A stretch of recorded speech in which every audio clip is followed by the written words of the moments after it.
Has it registered? Today we're going to start a register. If you haven't started a register, or you started a register many years ago and stopped for some reason, today's your day to start in again. And the key is consistency.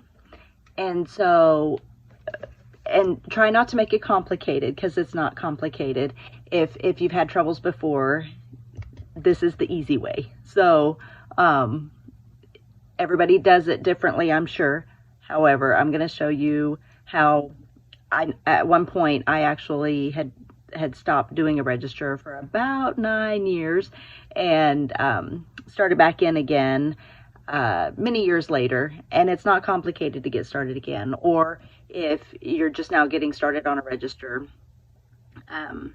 this is an easy way to get started. You don't have to start from the very first day that you open up an account. So that's the good thing. So anyways, a register can look like many different ways here.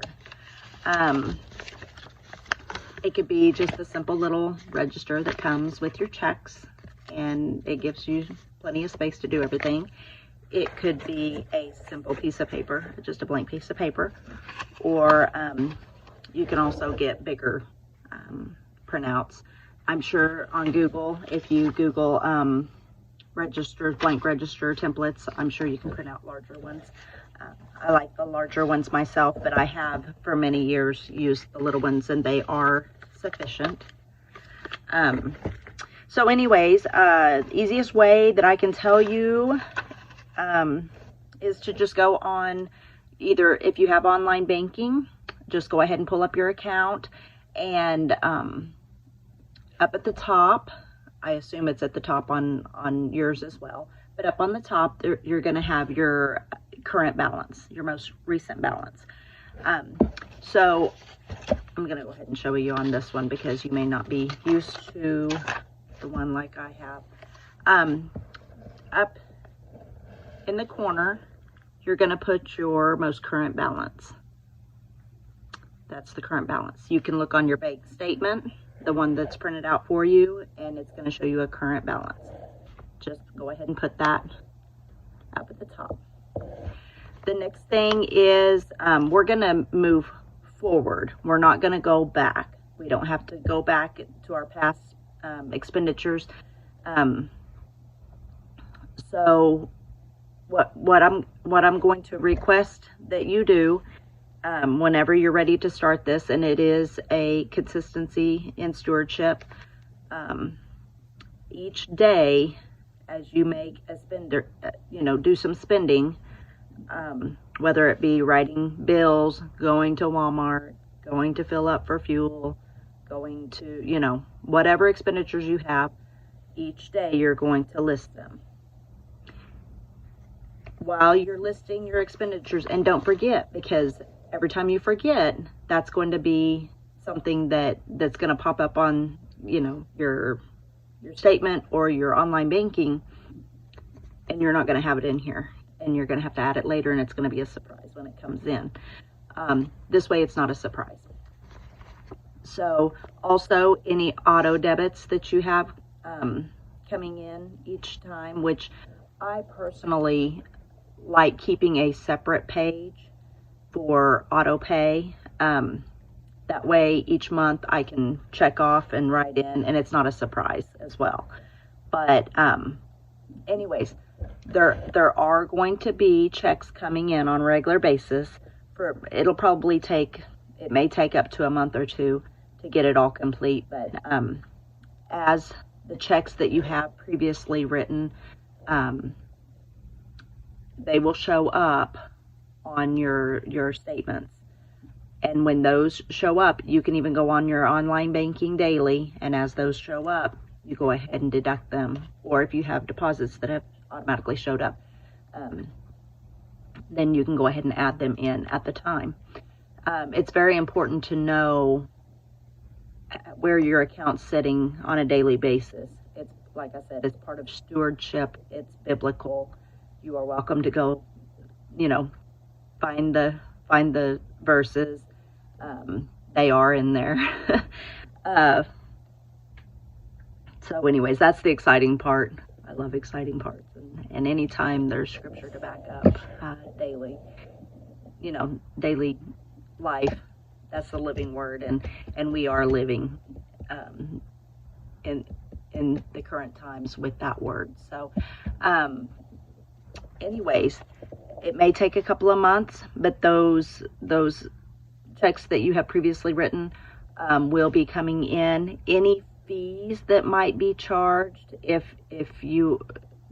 there are, bank fees, service fees, late fees, stuff like that, if you do have some of those things coming in, then go ahead and deduct.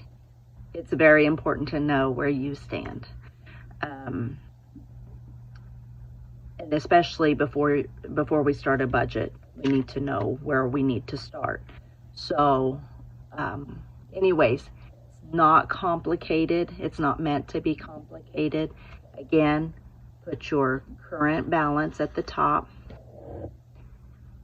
Write your check numbers down here, or if it's a debit card, you can write DC. If it's auto pay, you can write AP. If it's a deposit, you can do DEP for deposit. That way you know over here what is coming out or coming in. If it's a fee, you might want to go ahead and write fee over here. Then you've got your date. You've got what it is, how much, and I go ahead, if it's a check, I go ahead and put the little, asterisk on, or the deduct signs on the outside, the subtract signs. That way I just know that this is my minus, this is my plus. Go ahead and write your deposits over here, and then keep a running total as you go down here.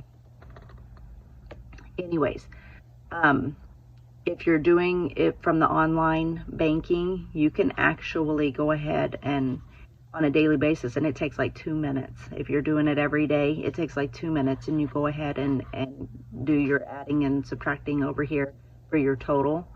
And whatever you total over here, then you go through. I like to highlight the ones that have not come in. I go ahead and highlight that check mark spot.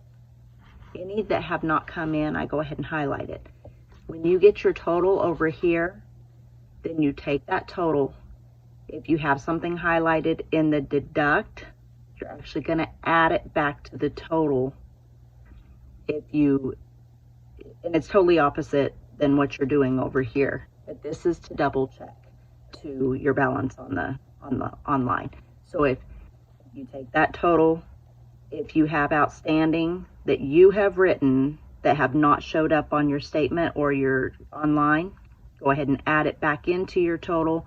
Any deposits that have not shown up over there, deduct it from your total. At that point, the very bottom line and the adding and the subtracting that you've just done, that should total your balance over here each day. You can keep it at each day. And then if you're off, then it's time to go back and recheck. And that takes just a little bit more time, but it shouldn't take too terribly long if you're doing it on a regular basis. Again, this is all in stewardship, and I am personally still working on my stewardship of time. It's just a difficult side for me. It may not be for others. This may be difficult for others. It thankfully comes a little bit naturally to me. And I am thankful for that. But I am working on my time. I did get a calendar, a scheduling calendar, and I've started writing in.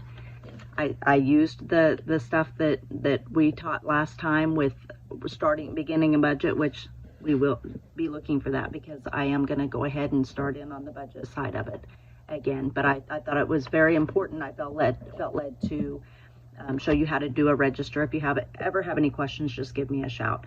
But I did start putting in like the things that are fixed, piano lessons, church services, activities that each of the people in, we have 6 people in our family, so there's activities going on all the time. I put those in. I've left empty room to be able to do variable things. So anyways, I'm working on it. It's not perfected, but it is good to be consistent on that. And I am still trying to find my consistency on the scheduling. But anyways, so if you don't have one of these, give me a shout if you're local, and I probably have extras here, or go online and just print you off one. You can use a regular sheet of paper. Just put your balance here, then start adding your deposits, deducting your debits, and see where you stand, because you're going to use that amount, your regular income amount, in your budget, and you need to know where you stand before you start your budget. So be looking forward to the budget. Start on this. It really shouldn't take, I don't know, it'll be different for everybody, but if you're ready to start on this, this is a great place to start. Keeping a register. Have a great day. Bye-bye.